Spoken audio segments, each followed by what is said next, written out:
Well, this isn't the BJ Day we all expected to be celebrating the 75th anniversary of this year. Instead of the processions, the speeches by the great and good, the military parades, we are all in lockdown.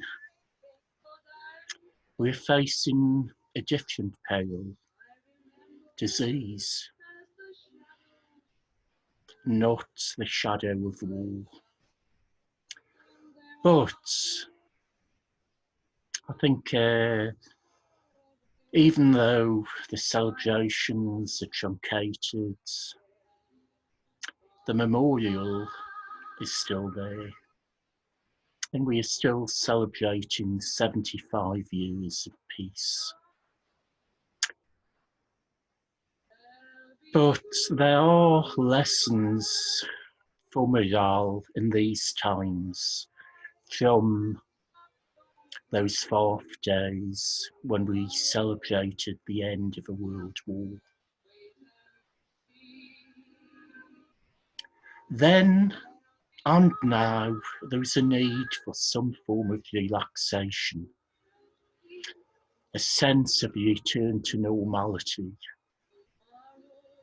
There was a fatigue about just about everything. Years of privation were coming to an end. People wanted to celebrate. They wanted to move on, do something new. Now, in the Royal Navy, as the war came to an end, there was a feeling that men were sick of wearing uniform. It would be good for morale to allow them to wear something else. Whilst the uniform gave them a sense of identity as members of His Majesty's Royal Navy, and also gave them a certain prestige amongst landlubbers, which was perhaps strongest in towns away from the sea. But for some men, wearing uniform for 6 long years of war had become monotonous. Whereas in the First World War, it had been possible for naval officers to wear civilian clothes when they were on leave. It wasn't possible now. It just wasn't possible in the conditions of the Second World War. And naval officers had always prided themselves on a smart appearance at sea and ashore. Indeed, uniform had closely followed fashion through the 19th and early 20th centuries. And the better of officers had their uniforms and smart suits cut for them in the tailoring establishments at Savile Row and elsewhere in the West End, with the result that the cut of the smart civilian suit was influenced by the tailoring of a naval officer's uniform. But during the Second World War, civilian clothes were rarely worn by officers and almost never by ratings. Now, this was understandable at a time when invasion was feared and heavy air raids were frequent. It made sense that officers and men should not be caught out of uniform at any time.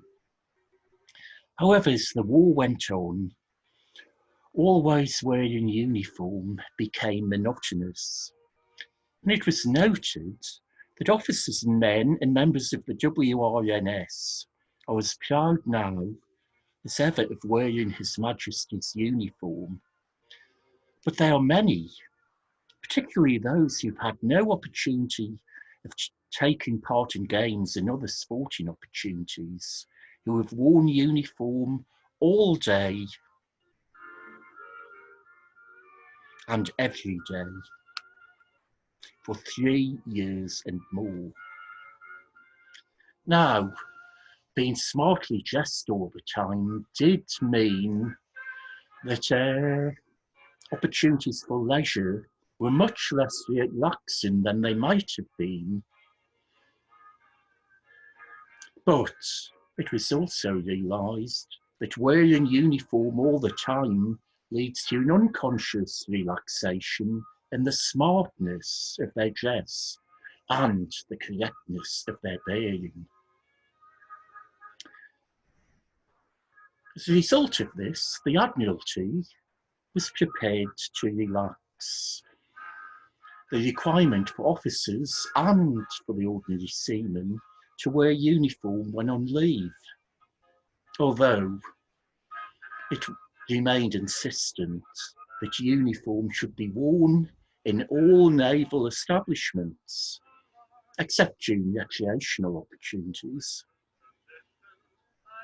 In 1944, permission was granted for plain clothes to be worn by men on leave for more than 48 hours.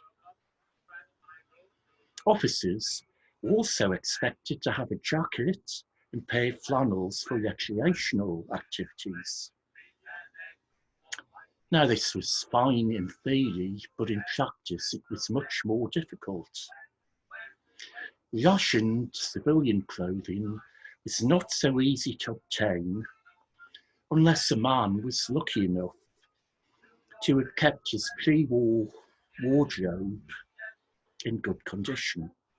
No moths or anything like that. Some men had lost their civilian clothing in action, and younger officers probably never had the time to acquire plain clothes. And it was a time when men's clothing, indeed all clothing, was in short supply. Suits, shoes and hats were particularly difficult to obtain. Now, when clothes rationing had first been introduced in 1942, a man was allocated enough coupons in 1 year to replace the suit, the shirt, the tie, the shoes and underwear in which he stood. But after 1942, it would have taken 2 years to replace that one set of clothing. And indeed, as the end of the war approached, the imminence of demobilisation put increased pressure on the supply of men's clothing. And with such stringent rationing, there was no question of issuing special ration coupons for naval men to buy plain clothes just for leave. Indeed, it was feared that there's a danger of a good many naval officers going on leave in a dress that would not bring credit on the service if they were encouraged to wear plain civilian clothes. Now, whilst some of these men would have loved the opportunity to wear a decent pre-war suit, for one leading telegraphist, Walter Scott, it was a welcome opportunity to exchange his smart, dapper suit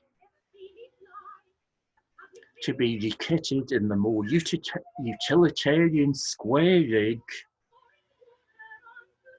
of a naval rating.